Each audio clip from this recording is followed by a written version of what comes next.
C'est à travers ce discours qu'il avait fait un certain nombre de promesses également. C'est ce même discours qui est revenu. Il le fait pour faire l'état de la nation.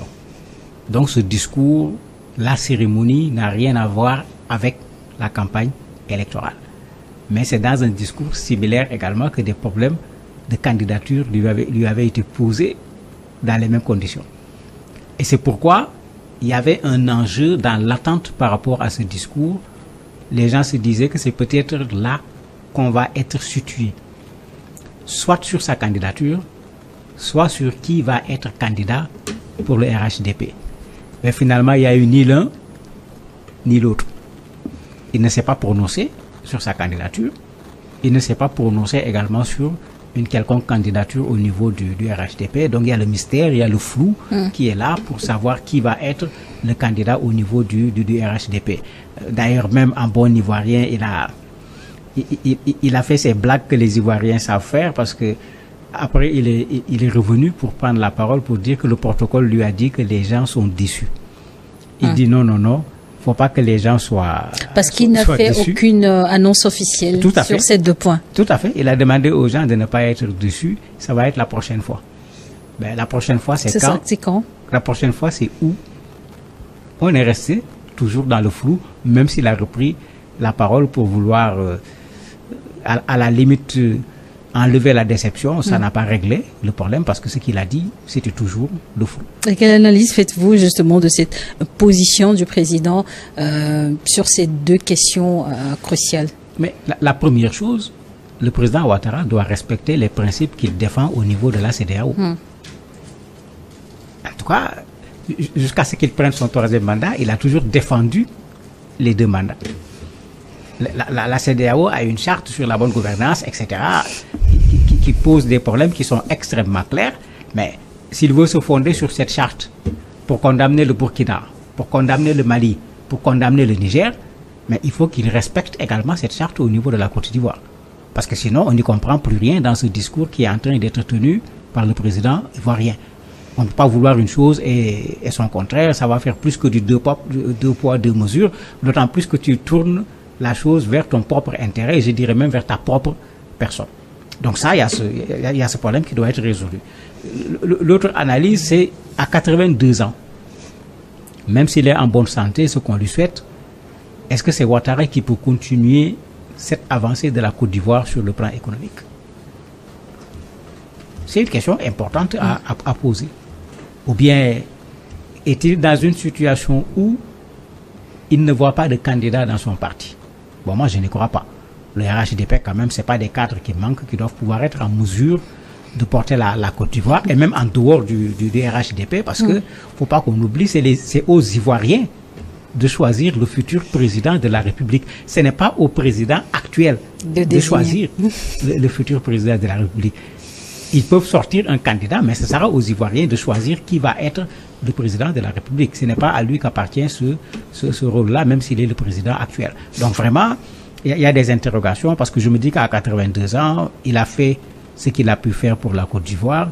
Il mérite d'aller prendre sa retraite, de servir, comme je dis, conseiller, pas de la France comme Macky Sall est en train de le faire avec Macron, mais pouvoir servir l'Afrique, parce qu'il a quand même un bagage. N'oublions pas qu'il vient des institutions de Bretton Woods, mais c'est quelqu'un qui a des compétences que l'Afrique doit pouvoir utiliser pour continuer sa marche vers le développement. Et un peu plus d'un an, de la présidentielle d'octobre 2025 en Côte d'Ivoire, les forces politiques ivoiriennes se préparent déjà. À l'exemple de Laurent Gbagbo, ancien rival politique de Alassane Ouattara, qui a été donc investi candidat du PPACI malgré son inéligibilité en raison d'une condamnation à 20 ans de prison dans l'affaire de braquage de la BCEAO. Oui, tout à fait. Cette condamnation est là comme une épée de Damoclès sur la tête de Gbagbo. Quand on parlait de son retour en Côte d'Ivoire, quand on parlait de sa rencontre avec le président Ouattara, ses partisans avaient toujours plaidé pour qu'il soit amnistié en bonne et due forme, pour que la condamnation soit levée, ce qui va lui remettre l'ensemble de ses droits, ce qui n'a pas été fait.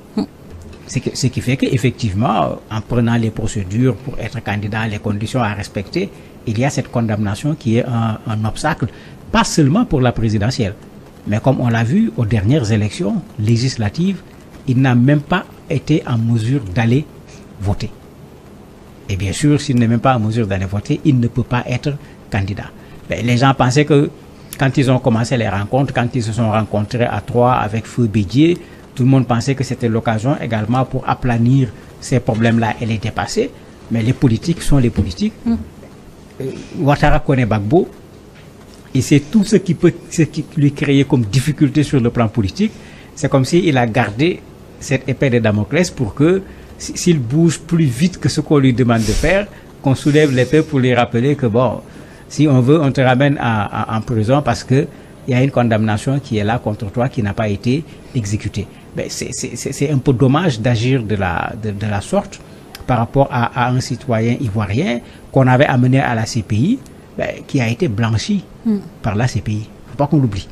Il a été blanchi. Par la CPI. Il le répète un peu partout. Maintenant, il y a d'autres qui sont là. Il y a le PDCI avec Tidjane Thiam. Également l'ancien ministre de la Jeunesse, Charles Blé Goudé, qui est là également avec son parti. Qui affiche de plus en plus clairement son ambition à la présidentielle. Puisque pendant un temps, il parlait plutôt de réconciliation, il n'allait pas véritablement sur le terrain politique. Aujourd'hui, il affirme clairement son ambition. Il y a un qu'on oublie, c'est Soro. Pendant un temps, il a semblé y avoir des rapprochements avec le président Ouattara, mais depuis lors, on n'a plus de nouvelles pour savoir véritablement qu'est-ce qui est en train de se passer. Ce qui est sûr, c'est que les élections prochaines, avec Ouattara ou sans Ouattara, ça va être des enjeux énormes pour la Côte d'Ivoire. Ça va être des enjeux énormes. Et il est bon, comme on est encore à 1 an, un peu plus, même 15 mois de ces élections, puisque c'est en octobre 2025, qu'on commence à faire le travail qui va permettre d'avoir des élections apaisées, libres, transparentes et démocratiques. Pour éviter ce qu'on a vécu quand il a forcé un peu la main. Les élections ont eu lieu, c'est vrai, mais ce qu'on a vu comme difficulté, ce n'est pas à souhaiter aujourd'hui dans un pays africain. On doit pouvoir organiser des élections sans qu'au moment d'organiser les élections, que les gens ferment les magasins, qu'on craint qu'il y ait des problèmes, qu'on laisse les citoyens aller dire clairement qui ils veulent mettre au niveau de la présidence et que le résultat proclamé soit le résultat du vote des populations. C'est tout ce qu'on peut demander à la Côte d'Ivoire face à ce qui vient. Maintenant qu'il fasse attention. Parce que quand je regarde parfois, ça ressemble un peu à la stratégie Macky. Pendant un temps, c'était le ni oui, ni non. Bon, au dernier moment, on a sorti un candidat du chapeau. Après, on a voulu reporter les élections. Il n'a qu'à tirer la leçon. Ça n'a servi absolument à rien au président Macky Sall. Au contraire, c'est venu ternir davantage son mandat, alors qu'il avait quelque chose à défendre quand même dans son mandat en termes de résultats. Ouattara a quelque chose à défendre. D'ailleurs, dans son discours, il est revenu là-dessus. Il a fait des choses formidables en matière d'infrastructure. On a beau être contre lui, il faut le lui reconnaître. En matière de santé, même chose. Sur le plan de l'éducation aussi, la modernisation de l'éducation, le fait qu'il ait repris les campus, les lycées, parce qu'il y a eu beaucoup de dégâts pendant cette période de guerre au niveau de ces établissements, mais il a fait un travail qui est là, il peut montrer le bilan. Il y a le taux de croissance qui est pratiquement sur 7% actuellement, et 7% avec une certaine constance qu'on attend qui va continuer. Il a quand même un bilan qu'il peut défendre en termes de réalisation pour la Côte d'Ivoire. Mais qu'il parte avec ce bilan positif, au lieu de partir dans des conditions où on va dire, il est parti, il y a eu ceci, il y a eu cela. La Côte d'Ivoire n'a pas besoin de cela. Et justement, pour revenir aussi un membre du RHDP, aux côtés du président Dramane Alassane Ouattara, lors de son discours au Parlement, on a pu quand même voir à ses côtés ses anciens collaborateurs, dont l'ancien Premier ministre Patrick Hachi, et qui est aussi l'un des successeurs régulièrement cités par les médias ivoiriens. Tout à fait. Dès qu'il avait été cité, dès qu'il avait été plutôt choisi comme Premier ministre, il y en a même qui avaient dit c'est acté. C'est lui. Puisque c'est un proche collaborateur du président de la République. Les gens avaient déjà considéré que c'était acté. Quand il n'a pas été reconduit à son poste de Premier ministre, il y a eu beaucoup de supputations Mais pour être candidat à la présidence de la République, est-ce qu'on est obligé d'être Premier ministre au moment où on devient candidat? Non. Non. Mais qu'est-ce qu'il y a dans le chapeau du président Ouattara? Il est le seul à le savoir. Qui va sortir de ce chapeau? Ça sera lui, ça ne sera pas lui. Mais personne ne le sait pour le moment. N'oublions pas également que la Côte d'Ivoire a un vice-président actuellement qui vient de la BCEAO. Quand il avait été nommé également, bon, beaucoup de supputations étaient sorties sur attention, est-ce que ce n'est pas la succession qu'on prépare, qu'il vienne à la vice-présidence?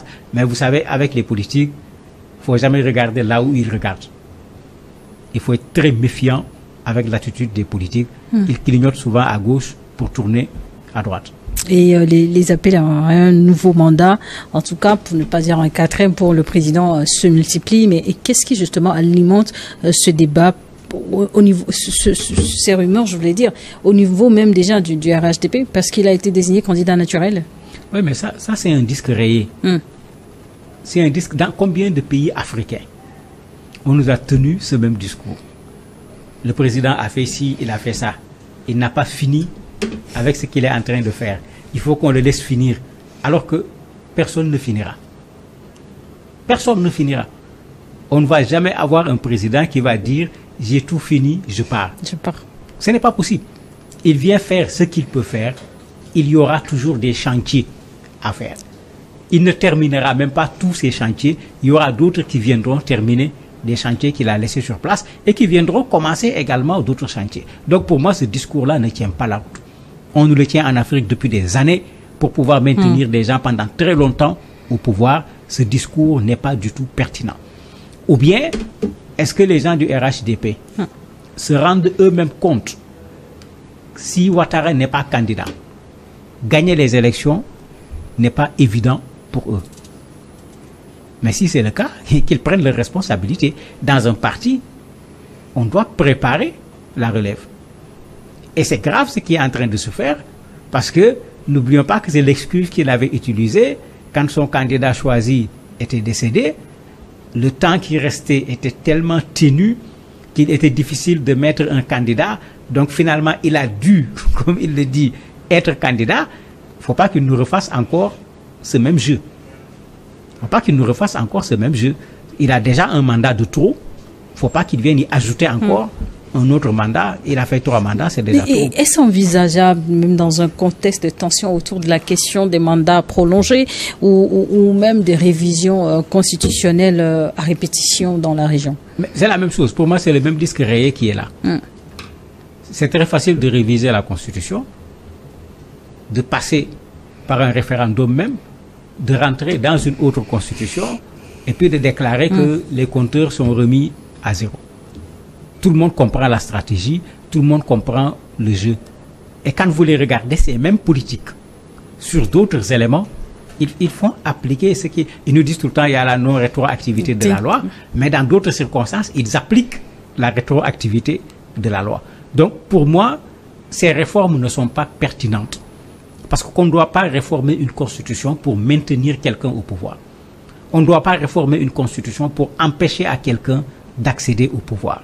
Parce que c'est les deux choses qu'on voit le plus au niveau de nos pays. On réforme une constitution parce qu'il y a une question fondamentale qu'on veut résoudre. C'est ça qui amène, non pas même à recommencer toute la constitution, mais on peut tout simplement apporter une modification à la constitution, sans pour autant aller plus loin, parce que souvent une modification permet de régler le problème. Mais on fait tout pour avoir une nouvelle constitution et on joue sur le caractère de nouvelle constitution pour, j'allais dire, dissoudre les mandats qui avaient été déjà faits et considérer que le mandat commence avec la nouvelle constitution. Ben, la stratégie-là, tout le monde la connaît, elle ne tient plus la route, il faut le dire objectivement. Mamadou Diop, vous avez donc aussi félicité un mandat social, économique plutôt positif pour le président ivoirien Alassane Ouattara, mais que dire de sa politique étrangère? Sa politique étrangère est beaucoup plus complexe puisque les Ivoiriens, les Africains le considèrent un peu comme un des instruments de la France, au moins sur l'espace ouest africain. Et dans son bilan, il aura ça à emporter, qu'il reste candidat ou qu'il quitte le pouvoir. Il va être difficile pour lui de se détacher de cette image qu'on lui donne par rapport à la France. Et cette image ne répond pas au contexte actuel. S'il fallait faire un sondage en Afrique de l'Ouest, pas seulement en Côte d'Ivoire, pour poser la question sur la candidature ou pas de Ouattara et pourquoi il ne doit pas être candidat, je suis sûr qu'avec cette vague de dégagisme par rapport à la France, je ne vois pas grand monde dans la jeunesse en particulier qui va parler de sa candidature. Et la question de franc CFA.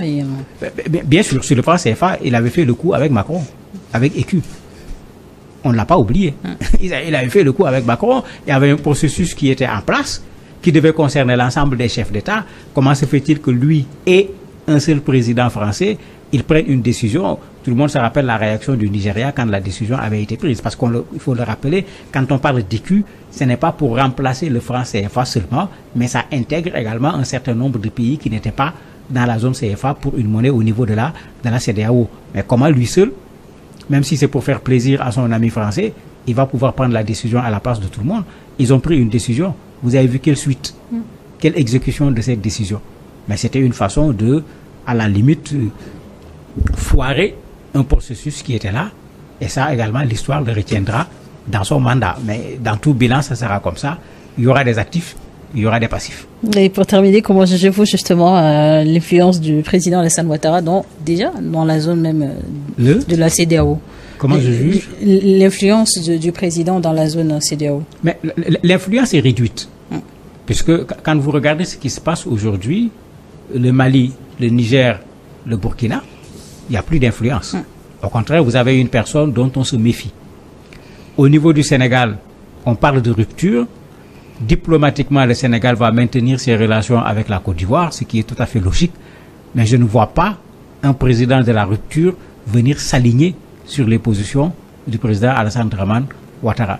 Quand vous regardez également du côté du Cap-Vert, quand vous regardez du côté de la Guinée, les postures ne sont plus les mêmes. Donc finalement, Macky est parti, qui était quelqu'un qui avait des positions assez proches avec lui. Le président béninois a revu sa posture par rapport au pays de l'AES. Ben, en termes d'influence, il ne reste pas grand-chose pour lui. Mais il est là à jouer son rôle, à défendre toujours sa posture, qui ne va pas être facile aujourd'hui au niveau de la CEDEAO, parce que Cap-Vert, vous avez un certain nombre de pays qui ne font pas beaucoup de bruit, mais qui n'ont pas suivi quand on a voulu attaquer le Niger. Et sur le plan économique, la Côte d'Ivoire a marqué des points ces dernières années. Oui, il faut lui reconnaître cela. Rappelons qu'il a pris la Côte d'Ivoire après des conditions difficiles avec la guerre et tout.